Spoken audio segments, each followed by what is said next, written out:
এটা আমার অ্যাডিনিয়াম গাছ। এটিরও আগাছা পরিষ্কার করে দেব। আগাছা পরিষ্কার করে দিয়ে ফাঙ্গিসাইড স্প্রে করে দিতে হবে, কারণ এই বর্ষায় গাছে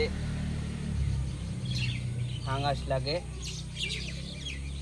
রোগ জীবাণুর আক্রমণ বেশি হয়। তাই গাছে আমি আগাছা মুক্ত করে ফাঙ্গিসাইড লাগিয়ে দেব এবং ফাঙ্গিসাইড স্প্রে করে দেব,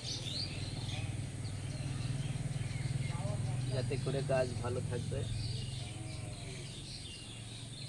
তো ঠিক আছে।